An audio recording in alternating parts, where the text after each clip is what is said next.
I don't think about shifting gears, I do it automatically. But what would it be like to have genuinely automatic gears? Ones that knew what my most efficient gear would be before I did and then shifted to it.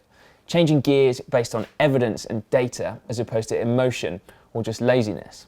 Well, it exists. We saw a pre-production sample of an intelligent gearing system that does just that. Now, it's going to polarize opinion, so make sure that you let us know what your thoughts are in the comments section down below. Now, we've been joined in GCN's hometown by Armando Mastracci, one of the founding members of Baron Biosystems. Now, he's brought his intelligent gearing system for bikes. Armando, perhaps you better explain what that is. Well, the product is called BioShift, and what it is an intelligent gearing system for bicycles. What BioShift does is it essentially takes data from your bike, processes that data, determines which is the best gear that you need for a given situation, and then when it's attached to an electronic shifting system, can go ahead and automatically shift the gears into that optimal gear. This isn't about choosing a certain cadence and then keeping you at it, is it? This maintains your self-selected cadence, but yet optimizes it for the speed and the power you're riding at? Correct, yeah. So we wish it could really be that simple, right? Just to pick a cadence and go ahead, but it's not. You know, that cadence that you're going to be pedaling at is going to vary across different intensity levels. So the system is smart enough to determine what kind of demands you're having, and then to gear you appropriately for those demands. And those are going to vary as you're riding. Over a number of years now, we've been working through to determine what that optimal gearing mechanism should be. And it's based upon collecting this power data, collecting your speed and cadence, and then putting it through this algorithm that then says, here is the optimal gear that you should be in. And then based upon that optimal gear, determining how best to change the gears to get to that gear. And that's essentially what the unit is doing. Now, what about getting out of the saddle? As an experienced cyclist, I really enjoy the feeling of shifting down and getting out of the seat and then accelerating. So what would I do on this BioShift? The unit has been engineered to operate transparently within the given shifting system. So in other words, even when the automatic is on, you can go ahead and shift the gears at any point. So if you decide that I want to be in a different gear because I want to pedal out of the saddle, or I want to attack, or perform some other activity on the bike, you just go ahead and override the gears. So the system, even when it's automatic, can be overridden manually at any point. And that could be applicable to standing, for example. We do have the ability to tell the system that you're standing and to change the algorithm for standing mode, and the algorithm will be for standing mode versus for sitting mode. Now, other things that a rider might like to think that they control on their gearing is preventing the gears from going into, I don't know, let's say suboptimal chain lines. So, Correct. You know, big chain ring, big cog in the cassette. Right. But this takes into account? Correct. So we are changing both the front derailleur and the rear derailleur in the automatic system.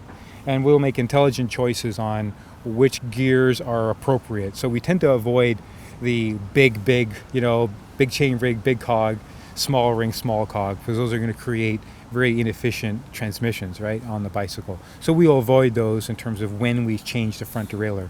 But we'll also do intelligent things like if you do go into standing mode, for example, the front derailleur gets disabled, because you don't really want to be changing the front derailleur when you're out of the saddle. On the screen at the moment, although obviously being pre-production, you can get it to say whatever you want, right. But you've determined you've got the chainring and the cog at the cassette. Correct. So you've got your gear ratio displayed, your power, your speed. Yes. And then also the fatigue level, which is very cool. Yes. It doesn't need to have its own dedicated interface like we have. You know, it could be embedded within the shifting system itself and the electronic shifting system. So what we put on the interface today, again, is more typically how we would augment an existing display, whether that's going to be on a head unit that the rider is currently using, or we even envision this to be on a heads-up display, where you're riding up and then there could be indicators in your heads-up display of when the shifts are going to happen. So we will give warnings, for example. There is a little light, LEDs lights, that are used to indicate to the rider that a shift is imminent. And so the rider can then be prepared for that shift to happen. So we can give warnings. using the LEDs. Those are shown on the screen. It'll show you what gear you're in. So if you're wondering what gear the system is running on, we provide that information. And like you mentioned earlier, we do show fatigue level, and that's interesting in and of itself to know where your fatigue is. But for us, it's part of the algorithm for calculation for the optimal gear. Now, Armando has been kind enough to lend me his bike, and my first impressions are really positive. It does feel very natural in that the cadence it selects for me is probably what I would do for myself. But I'm quite a lazy gear changer normally, in that I often put up with a gear that's perhaps slightly suboptimal. And so it feels quite surreal to always be in the right gear. And I imagine that's something that I would learn to love, but at the moment it does feel very strange. And to try and explain what it feels like it wants me to ride in the manner of Bradley Wiggins. Now, if you think about the way he climbs, he's often in the saddle, spinning quite a high cadence. When he accelerates, he stays in the saddle. And I think that this probably is encouraging me to do that. And I wasn't obviously using the standing mode or getting out of the saddle, but that is kind of what it felt like, really. I think genuinely, there are a lot of people that could really benefit from this, particularly those that are keen on triathlon or time trials, for example. Those people are really, really going to see the benefits of this.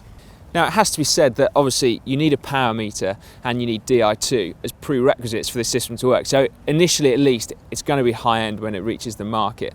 And also, I know that people are going to say that manual shifting is part of the joy of cycling, and I do agree. That's something that I enjoy as well. But what's exciting about this, firstly, is that the technology now exists to do it properly, but also that when it reaches production, it might be that you don't even notice that it's on your bike. It's something that you could switch on when you need it and then ride manually for the majority of the time. And that's really quite cool because it could just be software. It won't add any weight to the bike. It just exists there for if you need it. So it's something for the future. I think it's really, really quite exciting. There is an optimum range, however, of between 70 to 100 revolutions per minute. Gear changes should be made to keep yourself in this range whilst maintaining your desired effort level. There is no way of telling what gear